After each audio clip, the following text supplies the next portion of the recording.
Жүрек шықты берендер, ел жұртқа күйген берендер, арба қойлып жаш муынды, ақылы ойы тереңдер, тұрмыштың өзі еңіші, тұрмышқа бышсын дегендер, ордада құты жансын деп, ойнаған қырғыз кемеңгер. Манастан интеллектуалдық таймашының республикалық алқақтағы жүрішінің бүгін жарым финалдық беттешінің ең соңғы бөлімі болған сыйлы аземінде сіздерменен бірге көе болып жатауыз урматтуу елім, арбаңыздар. Елімізді айтылғандай башқаны қойып манастайт демекші. Қылымдар ашпай сауатты, қармабай қалем қағазды. Мен туылғанды орға жеткірдейін, меңе сақтап манасты. Бүгінгі таймашты сыйлы аземін ашу үшін оғылы манасшыларыз менен баштасақ. Манас айтушы манасшыларыз. Қырғыз ұлттық манас орда комплексінен келген манасшы Мамадалиев Камил мырза. Үсіп көл облысынан келген Асан Тилек мырза. Ошондай эле жаш манасшы Талантбек Нурбек мырзаны чакырып алабыз. Тетigi tegenim geldi dep, tilegim buğday verdi dep, soğuğun sungaça, soğulbatmın sendi dep, hayratı toldu boyuna, Kongurbay gelbek eken dep, oşondo kapalık gelgen oyuna, başkasının barısın, balaça görmey kalıptır, kontörüngdü görgöndü, tomoko tartkan bürkütöy, jılmayıp batır alıptır, astındağın ayban boz, atına kamçı salıptır, şitedin ayzan akeri, tetin kalmak erdi karşında, kak çürüktün başında, aykırıp mayza tiygende, oңдуруучуң еребез, ойойнуң анназ батырың, оңой yol тоң еребез, Kongurbay kulap kalıptır gömürülü артынан, ошондо колун агына кылды чадырды. Ошол кезде карасаң, Кудай бетин көргөзбө, калаңгы тайга канчын, мөндү деп, мөндүрдө кылып атып, жау деп, жамгырдай кылып тартып, қаптап қалған кезде екен, Қоңырбай аттан түскенде, ошо кезде қараса, турасы жон чойын алып, жебеде мұрын жеткен жерден қалчана, алғаранын үстіне мінгізіп алып өткен соң, айкөл манас көк жалшер, ақылың өзін бұрып тұр, ошол кезде қоңырға айқырып найза сұлынып тұр, батыр қоңыр қачпа деп, батыр болсын қачпа деп, ақылыңнан шашпа деп, алдындағы зорғыла, ошо көзден айкөлің тақымға қамчы басқанда, Қоңырбайдай батырды, айкөлің ошындан айқырып қана найза салып тұр.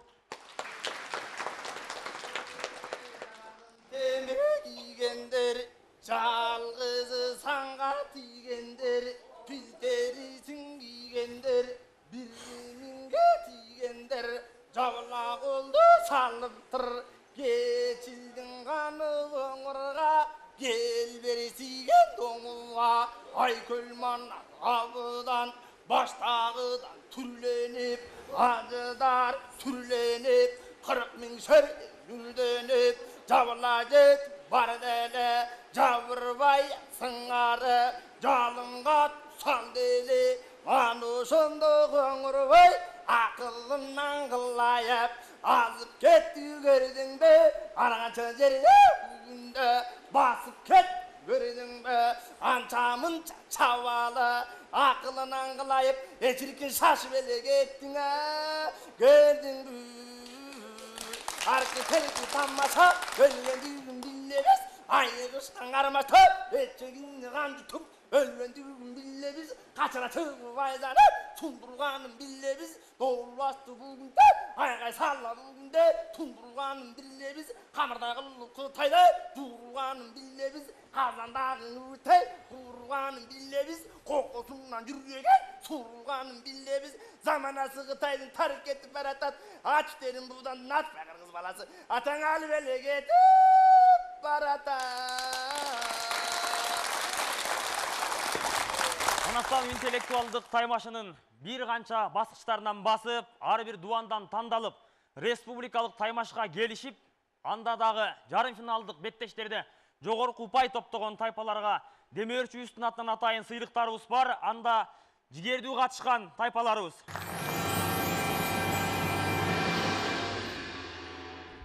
Тарых жана маданият жылына карата өткөрүлүп жаткан республикалык алкактагы Манастан интеллектуалдык таймашына жигердүү катышкан Ысык көл облусунун Айкөл Манас тобундагы Айтыева Назгүл эжекебизге атайын сыйлык менен сыйланат.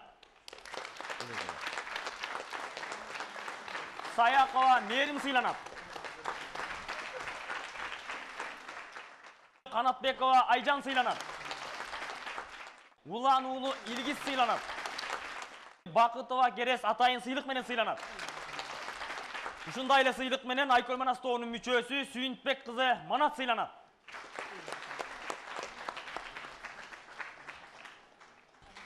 Жердин көзү кыргыз дермети болгон Ысык көл облусунан келген Айкөл Манас тобуна ыраазычылык билдирүү узатабыз. Кийинки кезек жигердүү катышкандыгы үчүн Баткен облусунан келген Акбашат тобунда даярдаган мугалиме Калбаева Каныша эжекебизди окуучулар кол чабуулар менен чакырабыз. Баткен облусунун Акбашат тобунун жетекчиси Калбаева Каныша эжекебиз сыйланат. Ушундай эле сыйлык менен Акбашат тобунун мүчөсү Алмаз кызы Кызжыбек сыйланат. Абдималиков Эсенбек сыйланат. Расулжанов Белек сыйланат. Жалилов Элеман сыйланат. Алмаз уулу Мирланбек сыйланат. Өрүк зарлуу Баткен облусунан келген Акбашат тобуна ыраазычылык билдирүү менен ордуларына узатып койсок. Кийинки кезек таймаштын жарым финалында жогорку көрсөткүчтү көрсөткөн Ош облусундагы Ноокат районунан келген Көкжар орто мектебинин Сара тобун кол чабуулар менен тосуп алабыз. Тарых жана маданият жылына карата өткөрүлүп жаткан республикалык алкактагы Манастан интеллектуалдык таймашына жигердүү катышкандыгы үчүн Ош облусунун Сара тобунун жетекчиси Дарбишова Жумагүл эжекебиз атайын сыйлык менен сыйланат. Ушундай эле сыйлык менен жигердүү катышкандыгы үчүн Сара тобунун мүчөсү Пазылова Айдана сыйланат. Ушундай эле сыйлык менен Сара тобунун мүчөсү Ашыралиев Медербек сыйланат. Жигердүү катышкандыгы үчүн Сара тобунун мүчөсү Султанова Акбилек сыйланат. Абжапарова Айтурган сыйланат. Так ушундай сыйлык менен жигердүү катышкандыгы үчүн Ош облусунун Сара тобунун мүчөсү Калкулова Уул кыз сыйланат. Ордолуу Ош облусунан келген Сара тобуна ыраазычылык билдирип, кол чабуулар менен ордуларына узатып койсок. Бишкек шаарындагы түптөлүп калган номер 1 гимназия интернатынын Аалам тобун кол чабуулар менен чакырып алабыз. Бишкек шаарынын Аалам тобунун жетекчиси Турусбекова Төркүмбү эжекебиз сыйланат.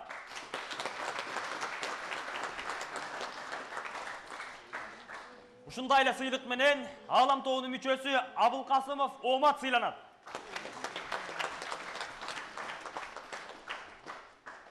Акбилекова Канышай сыйланат. Атабаев Кайрат сыйланат.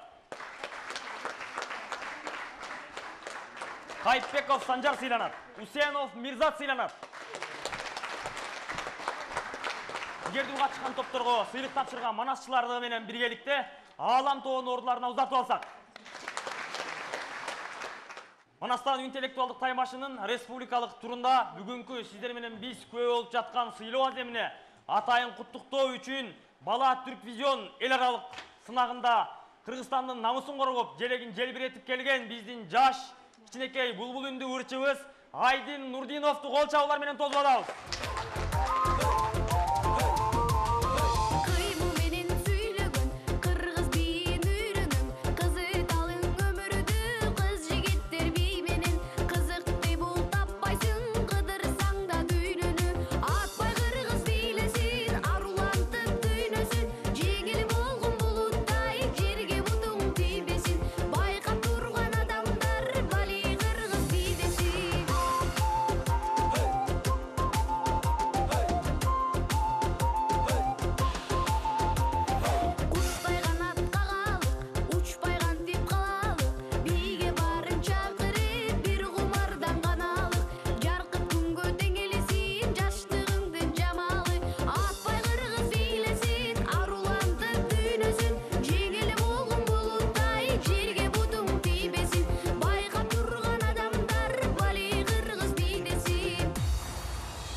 айдынга ыраазычылык билдирүү менен биргеликте кийинки жигердүү катышкан топторго сыйлык тапшыруу үчүн манасчылардын аксакалы болгон заманыбыздын белгилүү манасчысы Рыспай Исаков мырзаны, ошону менен биргеликте Якутияда өткөн дүйнөлүк эпос айтуучулардын фестивалында кыргыз намысын коргоп келген бриллиант медалды жеңип келген Замир Баялиевди, дүйнөлүк эпостордун 2-чи фестивалында жеңүүчү аталган Дөөлөт Сыдыковду чакырып алабыз. Манасчылар менен биргеликте Чүй облусунун атынан республикалык таймашка катышкан Сокулук районунун Баян Антоновка айылынын Улуу Баян тобун, ошону менен кошо Ош облусунан келген Кара Суу районундагы Курманжандат катындагы номер 86-орто мектептин Аруу тобун чакырып алабыз. Чүй облусунун Улуу Баян тобунун жетекчиси Аттокорова Чолпон эжекебиз сыйланат. Улуу Баян тобунун мүчөсү Канатбек кызы Асема, ушундай эле сыйлык менен Улуу Баян тобунун мүчөсү Мойдинов Нурият, ушундай эле сыйлык менен Улуу Баян тобунун мүчөсү Эмилбекова Айсулуу сыйланат. Жолдошова Адил сыйланат. Рахатбек кызы Жанат сыйланат. Улуу Баян тобуна ыраазычылык билдирип, ордуларына узатып койсок, тарых жана маданият жылына карата өткөрүлүп жаткан республикалык алкактагы манастандуу интеллектуалдык таймашына жигердүү катышкан Ош облусунун Аруу тобунун жетекчиси Балтаева Кумурхан эжекебиз атайын сыйлык менен сыйланат. Так ушундай сыйлык менен топтун мүчөсү Тажыбай кызы Нурида сыйланат. Ушундай эле сыйлык менен Аруу тобунун мүчөсү Маматканова Айналик сыйланат. Таалайбек кызы Нуржибек сыйланат. Аруу тобунун мүчөсү Байыш кызы Айкөкүл атайын сыйлык менен сыйланат. Ганы кызы Мээрим сыйланат. Ош облусунан келген Аруу тобуна ыраазычылык билдирип, кийинки кезекте Түрлүгөн Түмөн Байлыктуу Жалал Абад облусунун Токтогул районунан келген Эркошой тобун чакырып алабыз. Тобулду Токтогул атабыз чыккан Токтогул районунан келген Эркошой тобунун мугалими Кашкатаев Султанмурат агай атайын сыйлык менен сыйланат. Ушундай эле сыйлык менен Эркошой тобунун мүчөсү Эмилбек уулу Атай сыйланат. Туратбек уулу Айбек сыйланат. Максатбек уулу Азамат сыйланат. Таласбек кызы Элнура сыйланат.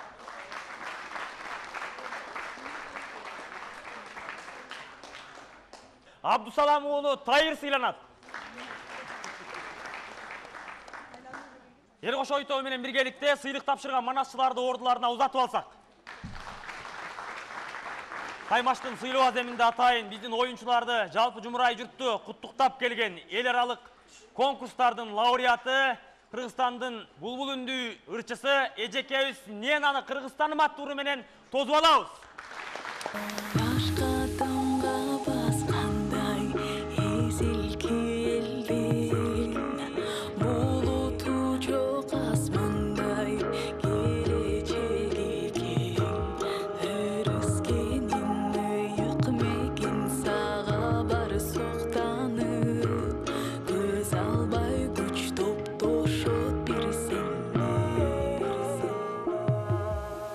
Bir muştumday birigi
кийинки жигердүү катышкан топторго сыйлык тапшыруу үчүн биз сахнага Кыргыз Республикасынын Билим берүү жана Илим министрлигинин өкүлү Кылым Сыдыкназарова эжекебизди, Коомдук телерадио берүү корпорациясынын башкы директорунун орун басары Калыбек Шарсеналиевич Асылбашев агайыбызды жана Манастан интеллектуалдык таймашынын автору, жетекчиси, Келечек студиясынын продюсери Кундуз Аманова эжекебизди чакырабыз. Республикалык таймашка жигердүү катышкан Ош шаарынан келген Алмамбет тобун чакырып алабыз. Манастан интеллектуалдык таймашына жигердүү катышкандыгы үчүн Ош шаарынын Алмамбет тобунун мугалими Козуева Эркайым эжекебиз атайын сыйлык менен сыйланат. Мамадиярова Мээрим сыйланат. Ушундай эле сыйлык менен Темирбек уулу Куштарбек сыйланат. Маматбай кызы Күмүшай сыйланат. Жеңишбек уулу Нурдөөлөт сыйланат. Жигердүү катышкандыгы үчүн Жээнбаева Айжана сыйланат. Ушул эле Ордолу Ош шаарынан келген Кабылан тобун чакырып алсак. Ош шаарынын Кабылан тобунун мугалими Кочкорова Нуржамал эжекебиз сыйланат. Мамасалиева Кулпунай сыйланат. Мамбеткадырова Айсулуу сыйланат. Жигердүү катышкандыгы үчүн Тажибаева Наргиза сыйланат. Атаханова Гүлшайыр сыйланат. Закиров Кантемир сыйланат. Ош шаарынын Кабылан тобуна ыраазычылык билдирүү менен кийинки кезекте Нарын облусунун Атбашы районунан келген Чештөбө тобун чакырып алабыз. Нарын облусунун Чештөбө тобунун даярдаган мугалими Кубанычбекова Айдай атайын сыйлык менен сыйланат. Арпачиева Жазгүл сыйланат. Канатбекова Эркингүл сыйланат. Нурланбек кызы Айтурган сыйланат. Эркинбекова Элнура сыйланат. Туратбекова Керемет сыйланат. Атбашы районунун атынан келген Чештөбө тобуна ыраазычылык билдирүү менен биз баятан бери берилип жаткан белектер атайын балдар үчүн китеп каптын бардыгы биздин демөөрчүбүз Саякбай Манас Желералык фондунун президенти Самат Ибраев тарабынан берилип жатат. Буга чейинки таймаштар дубандарга болгон сапарлардын бардыгын каржылаган Саякбай Манас Желералык фонду болгон. Анда фондко дагы бир ыраазычылык билдирип кол чабып койсок. Талас облусунун Талас районундагы Касымкул Нанаев атындагы орто мектептен келген Улуу Кыргыз тобу кол чабуулар менен тосуп алабыз. Талас облусунун Улуу Кыргыз тобунун мугалими Камчыбекова Жамал атайын сыйлык менен сыйланат. Касымова Бермет сыйланат. Болотова Ибадат сыйланат. Касымова Канышайым сыйланат. Ушундай эле сыйлык менен Касымбеков Жакшылык сыйланат. Майрамбекова Айдана сыйланат. Демөөрчү тарабынан атайын даярдап келген мугалимдерге атайын Манас боюнча китептер сыйлыгы тапшырылып жатат. Талас облусунан келген Улуу Кыргыз тобуна ыраазычылык билдирүү менен кайрадан Талас облусунан келген экинчи топ Ак Тилек тобун чакырып алабыз. Талас облусунун Ак Тилек тобунун мугалими Акбар кызы Айда атайын сыйлык менен сыйланат. Эркинбек кызы Алтынай сыйланат. Жумабекова Билим сыйланат. Ушундай эле сыйлык менен Максат кызы Жайнагүл сыйланат. Аскарбекова Айтурган сыйланат. Рахманбердиева Нурайым сыйланат. Ак Тилек тобуна ыраазычылык билдирүү менен кийинки кезекте Баткен облусунан келген Бүтүн Ала Тоо тобун дүркүрөгөн кол чабуулар менен тосуп алабыз. Өлүк зарлуу Баткен облусунан келген биздин Бүтүн Ала Тоо тобу жарым финалга жолдомо алып, финалдан жогорку көрсөткүчтү көрсөтүп, өздөрүнүн эң мыкты деңгээлин баса белгилеп, таасын айкындап кетти. Тарых жана маданият жылына карата өткөрүлүп жаткан республикалык Манастан интеллектуалдык таймашына жигердүү катышкандыгы үчүн Баткен облусунан келген Бүтүн Ала Тоо тобунун мүчөсү Алишерова Нуриза сыйланат. Мадумаров Назарбай сыйланат. Мирибек уулу Элдияр сыйланат. Кунарбек уулу Сыймык сыйланат. Ергешали уулу Бектемир сыйланат. Урматтуу телегөрүүчүлөр, кадырман кыргыз калкым, республикалык Манастан интеллектуалдык таймашында жогорку көрсөткүчтү көрсөтүп, жарым финалдан финалга өтүп, финалдан 3-чү орунда алган тайпаларды жана орынга илинген тайпаларды сыйлоо үчүн биз сахнага Кыргыз Республикасынын билим берүү жана илим министри Эльвира Сариева эжекебизди чакырып алабыз. Урматтуу балдар, урматтуу мугалимдер, ардактуу биздин конокторубуз, биринчиден билим берүү жана илим министрлигинин атынан ушу биздин Манас эпосубузга арналган республикалык телетаймашка катышып бергениңиздерге, биздин телетаймашыбызды жаңы деңгээлге чыгарып бергениңиздерге терең ыраазычылыкты билдирип кетет элем. Биздин министрликтен, биздин жамаатыбыздан абдан биз даярданып, ушул телетаймашты өткөрүүгө коомдук телерадио корпорация менен чогуу биздин ардактуу манасчыларыбыз менен жыл сайын ушул телетаймаш өтүп атат. Ошондуктан биздин балдарыбызга терең окуп, ар дайым биздин Манасыбызга, Манас эпосубузга кызыгып, ушул мамилени, ушул билимди таратканыңарга дагы бир жолу чоң рахмат. Анан өзгөчө биздин мугалимдерибизге терең ыраазычылыгымды билдирип кетет элем. Анткени сиздер болбосоңуздар, биздин балдарыбыз ушундай терең Манаска кызыгып, биздин мына ардактуу манасчыларыбызды сүйүндүрбөйт эле. Ошондуктан дагы бир жолу рахмат. Бул бүгүн байгелерде алган командаларды бир ирет куттуктап, анан бүт катышкан биздин окуучуларыбызга эч кандай тоскоолдук болбосун, ар дайым жакшы окугула. Биздин министрликтин атынан дагы бир жолу рахмат.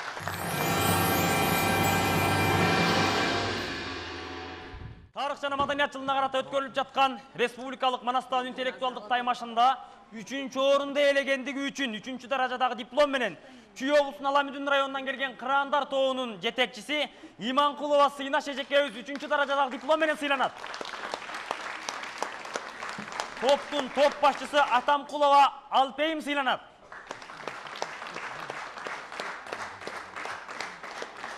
Бейшенова Камила сыйланат. Калыбекова Мерим сыйланат. Нурмат кызы Нурдана сыйланат.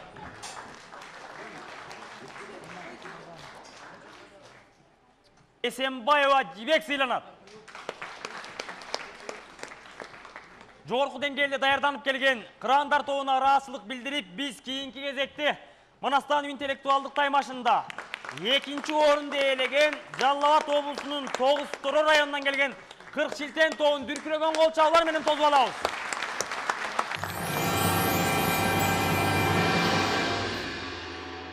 Республикалык Манастан интеллектуалдык таймашында 2-чи орунду ээлегендиги үчүн Жалал Абад облусунун Кырк Шилтен тобунун даярдаган мугалими Шайнаева Гүлжамал эжекебиз атайын сыйлык менен сыйланат. Келдибеков Урмат сыйланат. Бекташов Гениал сыйланат.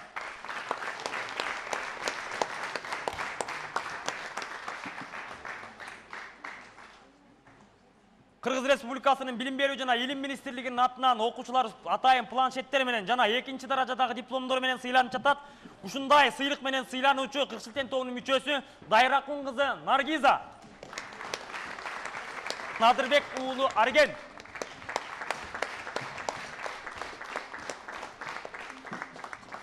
Асанова Сезим,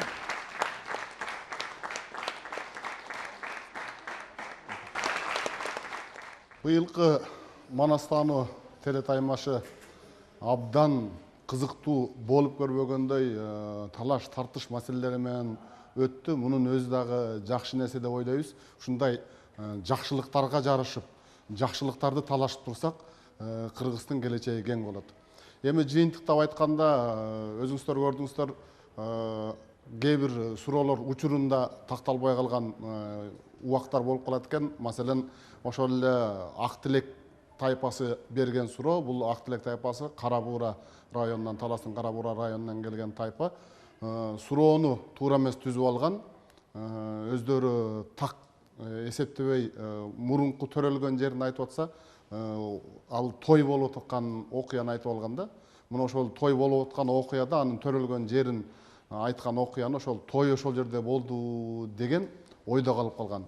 Анан кийин арыз менен дагы айрылышкан, кат менен дагы айрылган 83-чү мектептин мугалими, окуучулары бул Бишкек шаары боюнча. Ошонун негизинде, арыздын негизинде калыстар тобу карап чыгып, чындап эле Бишкек шаарынын номер 83-чү мектебинин жообу туура экендигине көзүбүз жетти. Ошол себептен кайра каралып, быйылкы таймашта 1-орунду 83 мектепке, Бишкек шаарынын 83 мектебине жана Нарын областынын Арзым тобуна бердик. Демек, быйылкы теле таймашта 1-орунга 2 мектеп чыкты. Башында 3-орун деп жарыяланып кеткен болчу, жанагындай себептер менен кайра каралып отуруп, Бишкек шаарынын номер 83 мектеби дагы 1-орунга татыктуу деп эсептелинди.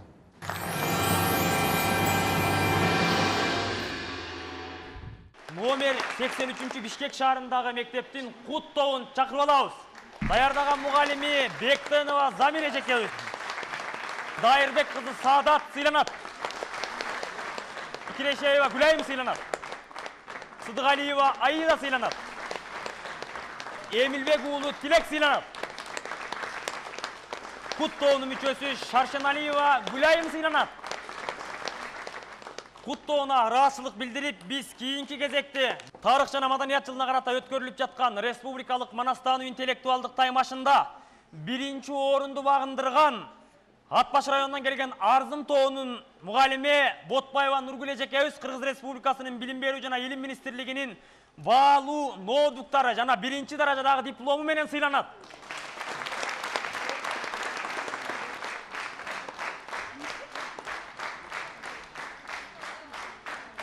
Барктамасова Гүлзада,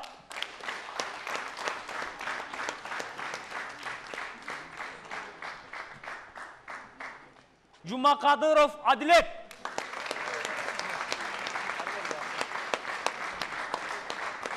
кийинки эле 1-даражадагы диплом менен жана баалуу ноутбук менен сыйлануучу оюнчубуз Амангулова Бермет,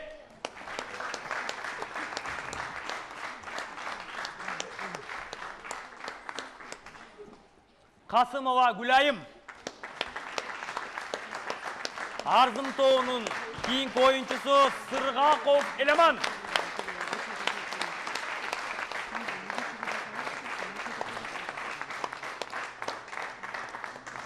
Ат Баш районунан ата артып бел басып келген Арзым тобуна ыраазычылык билдирүү менен биргеликте ушул орунга илинген тайпаларга баалуу белектерин даярдап, моралдыкта, материалдыкта жактан Манастануу интеллектуалдык таймашына колдоо көрсөткөн министрликтин жетекчиси министрибиз Элвира Сариева айымга ыраазычылык билдирип ордуна узатып койсок.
Биздин алтын үндүү байкелерибиздин бири, Кыргыз эстрада жылдыздарынын бири Курал Чокоев мырзанды кол чабуулар менен чакырып алабыз.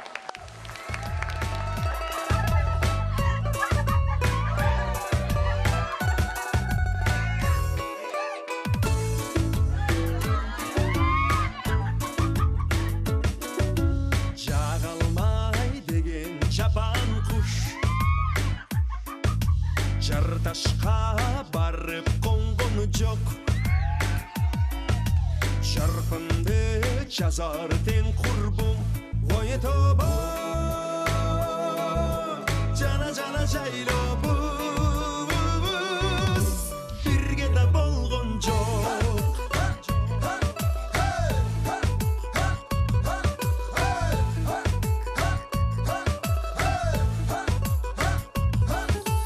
кыргыйек деген кыран куш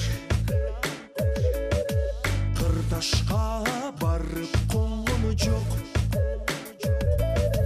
кылыкташ менин тең курбум ой тоба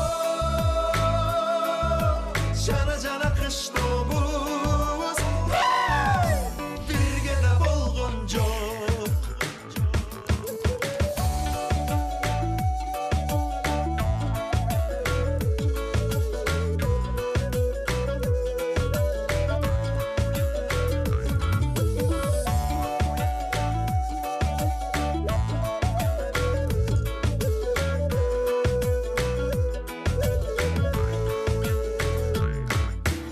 агарып аткан таң менен аркаралар оттойт кумайда алыска кеттик калат деп ой тоба жана жана суу кеч курбумдун айба ой тоба жана жана суу кеч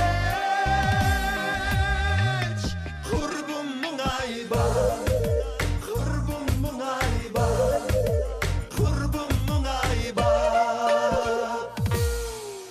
Куралбай экөөбүзгө терең ыраазычылык билдирип, талантына таазимдеп, байыртан элибиз айткандай, ырдамак биздин салтыбыз, ыржандуу жашыгарыбыз, ыр менен чыккан даңкыбыз деп, кийинки кезекти биз республикалык Манастануу интеллектуалдык таймашынын эң мыктысы деп табылган сайгүлүктөрдүн ичине маарага озуп келген тайпа баш байге үчүн баш байгени тапшырууда таймаштын башкы деме өрчүсү Саякбай Манасчы эл аралык фондунун президенти Саматбек Ибраев мырзаны кол чабуулар менен чакырып алабыз.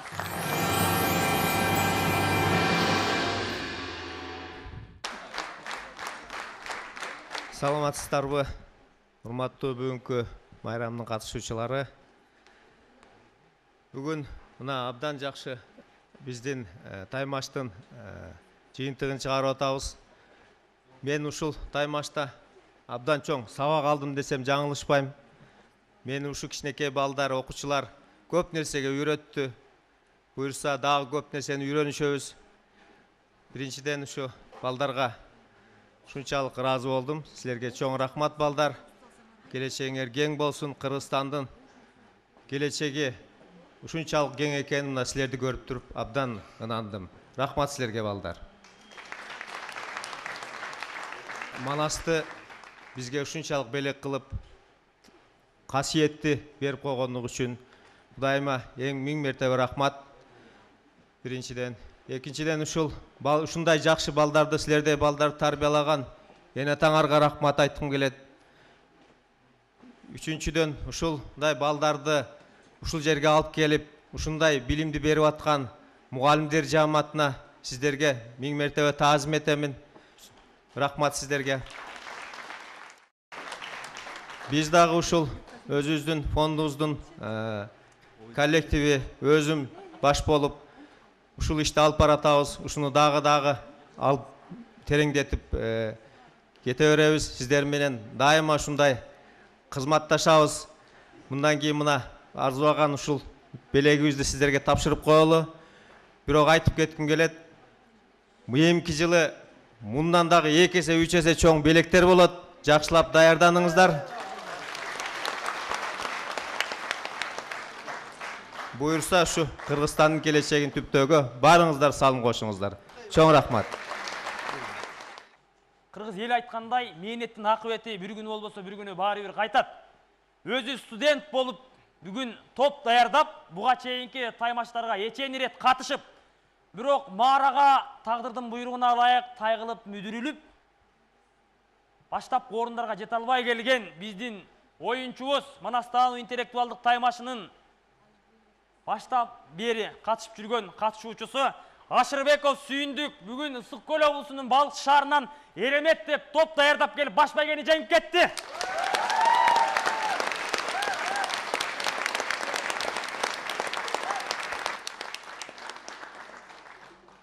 Түш эле эч бир кагазга түн кирбес ойлор манаста, түгөнгүс байлык издесең журтум түбүңдү түздө манаска. Түптөлүп аткандыктын жишаны деп билип, анда тарых жана маданият жылына карата уюштурулуп жаткан республикалык алкактагы Манастан интеллектуалдык телетаймашында баш байгени бөктөрүп кеткен Ысык Көл облусунун Эремет тобу даярдаган мугалими Ашырбеков Сүйүндүк атайын сыйлык менен жана Саякбай Манас Жер аралык фондунун атайын баалуу ноутбугу менен сыйланат.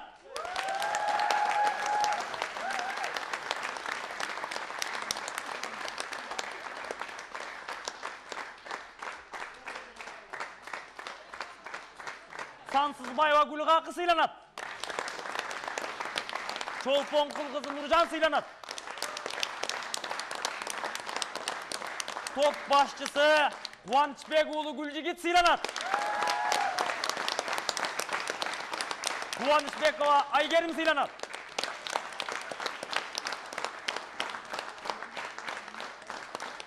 Эки миң он алтынчы жылкы уюштурулган Манастан интеллектуалдык телетаймашында багы жанып тагдыр ташы өйдө кулап бүгүн ийгиликке жетип отурган баш байгени бөктөргөн Эремет тобунун мүчөсү Чыңгышбек уулу Наби сыйланат. Урматтуу теле көрүүчүлөр, кадырман кыргыз калкы, сиздер менен биргеликке бүгүн баш байгени бөктөргөн ийгиликтүү багы жанып турган Эремет тобу сиздердин алдыңыздарда турат. Ушул Эремет тобуна баш байге деген кубокту тапшыруу үчүн Коомдук телерадио берүү корпорациясынын башкы директорунун орун басары Калыйбек Шаршеналиевич Асылбашев агайды сахнага чакырып алсак. Урматтуу мугалимдер, окуучулар, калыстар тобунун мүчөлөрү, биздин эң негизги демөөрчү Саякбай ата фондунун жетекчиси, бардыңыздарга чоң ыраазычылык билдиребиз. Бар болуңуздар, ден соолукта болуңуздар. Албетте, сынак деген сынак, таймаш деген таймаш. Таймашта жеңүүчү дагы болот. Таймашта утулгандар дагы болот. Бирок бардыңыздарга чоң рахмат, катышып бергениңиздерге чоң рахмат.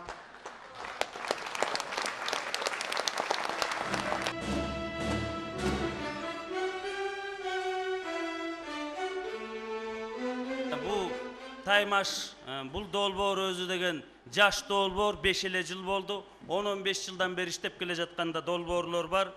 Эң оолу ушу Коомдук телерадио корпорациясынын жамаатына жалпы. Анын ичинде ушул Келечек студиясына чоң ыраазычылык билдирип, ушуну негиздеп, ушуну түзүп, ушуну алып барып, ушунун үстүндө иштеп жаткан Кундуз Амановага чоң ыраазычылык билдирип коюшубуз керек.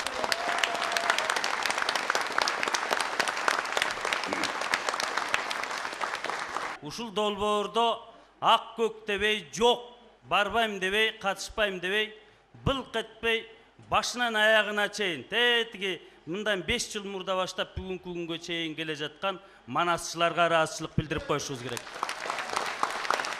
Урматтуу окуучулар, мугалим, ага эжейлер жана ата-энелер.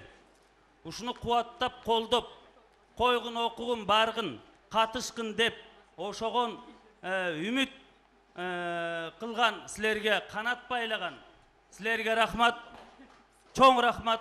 Быйылкы 2016 жылкы республикалык Манастан таймашында дагы бир жаңы табылга өзгөчөлүк бар, анда жалпыбыз көп бололу. Республикалык Манастан интеллектуалдык таймашында эң мыкты катышкан окуучу Талас облусундагы Талас районундагы Касымкул Нанаев атындагы орто мектептен келген Улуу Кыргыз тобунун мүчөсү Касымова Бермет атайын сыйлык менен сыйланат.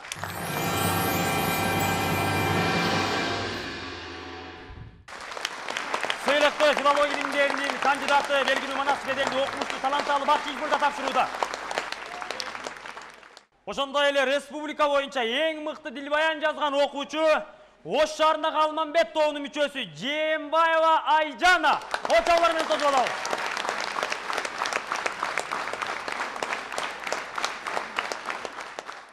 Быйылкы республикалык Манастан интеллектуалдык таймашына эң мыкты катышкан, тайпасы ушунчалык жогорку деңгээлде даярданып келген дагы бир топ бар. Ал топту даярдаган мугалим, Таймашта эң мыкты катышкан мугалим номинациясы менен Бишкек шаарындагы Кут тоон даярдап келген мугалим кадимки белгилүү алгачкы катуучулардын бири Зияш Бектеновдун небереси Бектенова Замира эжекебиз сыйланат.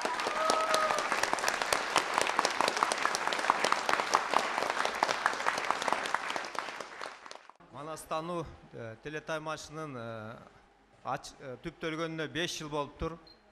Ушул 5 жылдык мааракесине байланыштуу ушул башынан бери ушунчалык эмгек сиңирген ардактуу 2 мугалимди сыйлап коеюн деп чечтим. Бияка чыгып коесуздарбы? Бектенова Замира эжеке, Турусбекова Төркүнбү эжекебиз.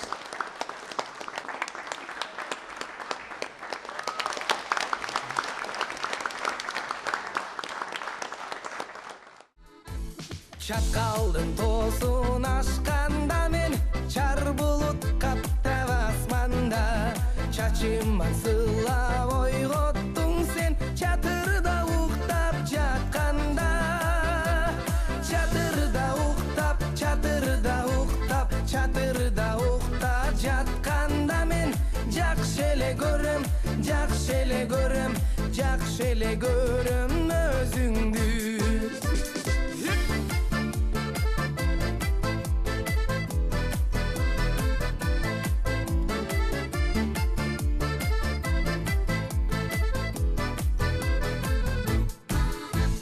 Көгөйдүн тоосун ашканда мен көк булут каптап асманда көкүлүм сыллап ойготтун сен көлө уктап жатканда көлө уктап көлө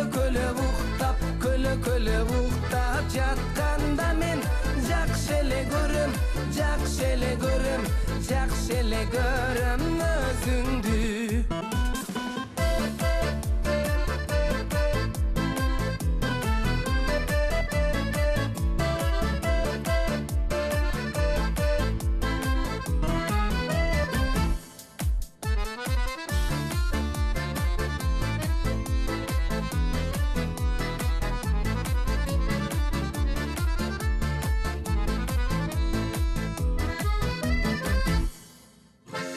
Bozoydun tosun aşkanda men bozu bulut kaptap asmanda Жүзүмө сылап ойготтун sen боз үйдө уктап жатканда Боз үйдө уктап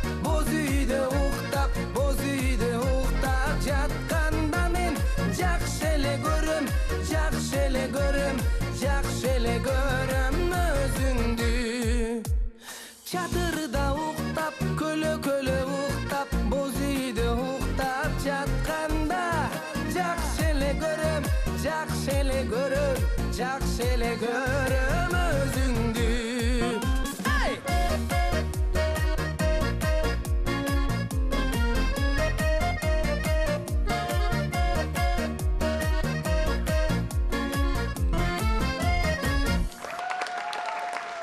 Урматтуу телекөрүүчүлөр, быйылкы Манастан интеллектуалдык таймашынын республикалык алкагында дилбаян жазган окуучуларыбыз дагы бар. Мыкты дилбаян жазган окуучуларыбызды атайын сыйлыктар менен сыйлап алсак.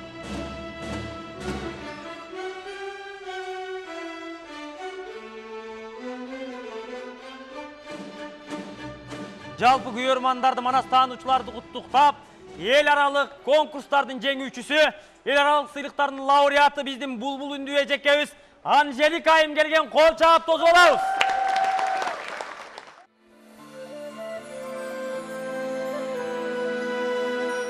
Көз кумары кандырган көркөмүнө жан курман эң бирейик жерибиз эргүү табат ар бир жан өмүрүбүз тупунан өрдү карай умтулат кеми бесин бактыбыз керек бизге ынтымак көңүлүбүз кош болсун көлдөйүрүз туш болсун ала кандай кыргызга ала тоной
Урматтуу теле көрүүчүлөр, ушуну менен көптөн күткөн күнүбүз дагы убактыларыбыз бир аздан соң жыйынтыктайбыз. Акыркы көз ирмемдерде сиздер менен чогуу биз Республикалык Манастан интеллектуалдык таймашынын автору, долбоордун жетекчиси, Келечек студиясынын продюсери Кундуз Аманова эжекебизди жыйынтык сөз үчүн сахнага чакырабыз.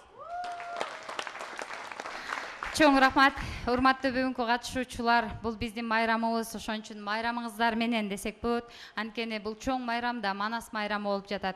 Канчадан бери күтүп жүргөнсүңөр. Бир жыл ичинде түнү күнү тынбай окуп, үйдү бөлүп алып окуп, кабинеттер жетпесе бир бакчаларга окуп дегендей бөлүнүп алып, үйлөргө барып окуп, ушул эмгек жасадыңар да. Бул эмгекке татыктуу өздөрүнүн сыйлыгын алгандар болду. Эми татыксыз деп айтпайм, баарыңар татыктуу болчуңар. Областтан эң мыкты делген командалар болчу.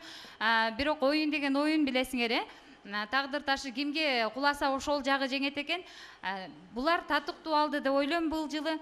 Анан эмки жылга мисалы быйыл жеңбей калгандар күчтөнүп, бул биринчи жолу келип жатасыңар. Эмкиге ушундай күч кубатты топтоп туруп, кийинки таймашта сөзсүз силер дагы баш байгени биринчи орунду алып кетет деген тилегим бар. Биз менен кошо уюштурушуп, бардык жака уюштуруп берген үчүн Кылым Сыдык Назарова эжеге кол чаап коюңуздарчы, өтүнүч. Рахмат сизге, ишиңизде ийгилик болсун, оорубаңыз. Ушул жерден биздин кыздар, балдар дос күтүштү. Баткенден келип, Таластан дос күтүп отурат, туурабы? Нарындан келип, Көлдөн дос күтүп атат, Бишкектен дос күтүшүп атат. Чүйдөн келип, мисалы, Ыракы, Оштон, Жалал-Абадтан, Тогуз Тору, кандай алыс жер? Мына ошол жерден келип дос күтүшүп атат, бири-бири менен таанышып. Мен ойлойм, биздин жана Сүйүндүккө, Нурбекке, Азизге окшоп, силер деген артыңардан команда даярдашыңар керек. Мына Аида мени кубантты. Талас облусунун Кара Буура районунун жетектеп келген мугалими Акбар кызы Аидага дагы рахмат айтам. Мына Аида өзү 10 класс. Мен ойлойм, 10 класс болуп туруп 9 классты даярдап келүү буга деле оңойго турган жок. Чоң эмгек жазады. Мен буйрус ойлойм, берде отурган 10 класстын кыздары, 11 класс болуп каласыңар балдары, эмки жылы силер дагы мугалимдерге жардам берип, топ даярдап келет деп. Биздин учубуз куру эмес экен, көрдүңөрбү? Биз баштаган иш ушу менен ташталып калган жок. Ар бир айылда жүрүп жатат азыр таймаштар. Өрөн, керек болсо өздөрүнүн белектерин сайып алып таймаш кылып атат. Силер да мына ошону жайылтсаңар, Ош шаарын өзүнчө таймаш уюштурсаңар, Тынчтык мырза, сизге да рахмат айтып өтөйүн. Ош шаарын уюштуруп, жакшы деңгээлде даярдап келгендигиңиз үчүн. Бизи менен тарыхты сынагыла, ийилбестен намысты чыңагыла, дүңгүрөтүп заманын келе жатат. Дүбүртүгүч жаш муун мына-мына. Уңгусуна жарачу кыргызымдын урпактары Манастын мына-мына. Бүгүнкү ааламдашуу доорунда улуу кептин уюлу даанышман сөздүн уюгу болгон Манас эпосубузду көздүн карегиндей сактап, кадырына жетели. Манасыры ааламга кыргыз атын таанытып, кыргыздын улуулугун тааныткан күч деп билсек, мына ошол күчтү улуу баянды окуп билип, көкүрөккө жат кылып барктап жүрүү биздин милдет. Кайрадан көгүлтүр экран аркылуу амандашканча бар болуңуздар.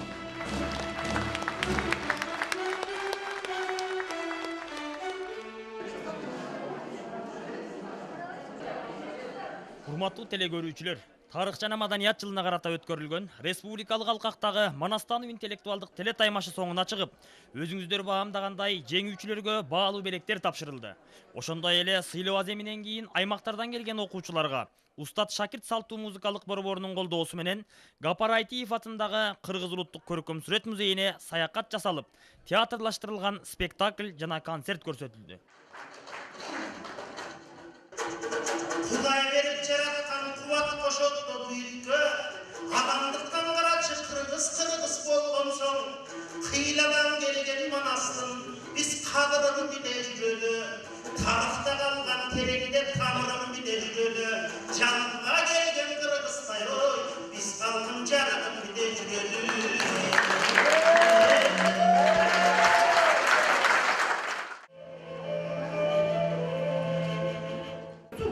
Valde'den açık koydu cunganca bir rükkün yok bindir kıp baştayı gösörü gömürüne misal dedi. Aldı baştaydım çıktı bir atan olmazsa hiçbir şey olmazsa koyman özün geliyor tepede kandın şarına teyzin taştan kalaska tek sürgün senin anday bölümde gündüm bay. Бүгүнкү иш-чарабыз эпикалык образдар искусствода деп аталат. Бүгүнкү биздин катышуучулар, музей ишембилигинин угармандары жана көрөрмандары бул өзгөчө аудитория, өзгөчө балдар. Анткени бул балдар Манас таануу долбоорунун таймашынын жеңүүчүлөрү жана финалисттери. Демек бул балдар сөзгө кызыккан, өнөргө кызыккан, адабиятка, маданиятка кызыккан балдар да. Ушул балдар эпосторду, дастандарды, уламыштарды же китеп түрүндө, кагаз түрүндө окуп билген, же болбосо угуу көрүү сезими менен өнөр постордон уккан балдарда, бирок балким айрымдары алгач биринчи жолу музей залдарында эпикалык образдар сүрөт өнөрүндө кандай чагылдырылган, ошону менен таанышып жатат.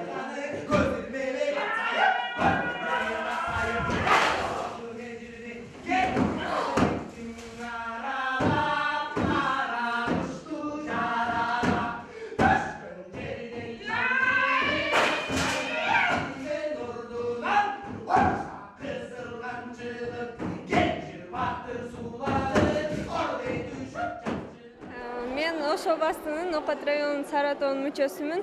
Бул Манас таануу интеллектуалдык таймашка катышып жатканыбызга чексиз кубанычтамын. Жана ошондой эле биз Ордол Ош шаарынан келип, ушул Бишкек шаары, Бишкектеги жалпы эле уюштуруучулар, манасчылар, жалпы эли ошол кучак жайып тосуп алышты. Абдан чексиз кубанычтабыз. Бул таймашка катышуу биз үчүн жеңиш же жеңилиш эмес, чындыгында өтө чоң сабак болду. Себеп дегенде таймашка катышуу менен эле бирге биз өзү айткандай эле интеллектуал окуучу болгонго жетиштик. Себеп дегенде биз буга чейин мектеп программасында гана Манас менен таанышып жүргөн болсок, ал эми таймашка катышкандан бери биз Манас дүйнөсүнө сүңгүп кирүүгө аракет кылдык. Жана ошондой эле биздин келечегибизге, алдыга болгон максатыбызга чоң кадамдарды таштоого мүмкүндүк берди деп айта алам. Саламатсыздарбы? Биз Ош шаарынан Алмамбет тобу жетекчиси мен Козуева Иркай Межеке. Биз ушул Бишкек шаарындагы Манас телетаймашына атайын Алмамбет тобу менен келип, жакшы ийгиликтерге жетиштик. Бүгүн аябай сыйлыктарын берип, жакшы маанайда балдар менен андан аркы көргөзмөдө жүрүп атабыз. Саламатсыздарбы? Мен Мамаджарова Мерим, Ош шаарындагы номер 2 мектеп гимназиясынын 10 класстын окуучусу болом. Биз Манас таануу интеллектуалдык телетаймашка Ош шаарынын атынан келип отурабыз. Кудай буйруса, быйыл 2-чи жылыбыз. Албетте былтыр 1-чи жыл катышкандыгына байланыштуу катышып кеттик эле. Быйыл да Кудай буйруп 2-чи жыл катышып отурабыз. Буйруса жакшы ийгиликтерге жетиштик. Дилбаяндын эң мыктысы да биздин топтон чыгып, аябай кубанычыбыз койнубузга батпай аткан учур. Бүгүнкү сүрөт көргөзмө бизге биздин топко бардык эле окуучуларга аябай жакты деп ишенем. Анткени мен мурун бул жакка келген эмес элем. Азыр көрүп, манасчылардын Манас айтуусу өзгөчө жакты. Анан музыкалык аспапты дагы жандуу үндө ойноп аткандыгы мени ушунчалык кубандырды да. Өзүбүздүн мурунку залкар адамдарыбыз, Кыргызстандын чыгаан инсандардын сүрөттөрүн, портреттерин көрүп, ушунчалык демибизге дем кошуп, патриоттуулук сезимибизди өстүрдү. Ушундай Манас таануу интеллектуалдык таймашындай жана башка передачалар көп, долбоорлор көп боло берсин. Жаштарды ушинтип тартып, сиздерге аябай жалпы окуучулардын атынан, Алмамбет тобунун атынан, деги эле Ош шаарынын атынан терең ыраазычылыгымды билдирем. Иш чаранын жүрүшүндө Устат Шакирт салттуу музыкалык борбору тарабынан топту даярдап келген жетекчилерге, окуучуларга баалуу белектер берилип, майрамдык маанай тартуулашты. Соңунда окуучулар чексиз кубануу менен ыраазычылыктарын билдирип, кичи мекендерине сапар тартышты. Ал эми биз болсо, кийинки жылы өтө турган таймашка каалоочуларды чакырып, чоң даярдык менен күтөбүз.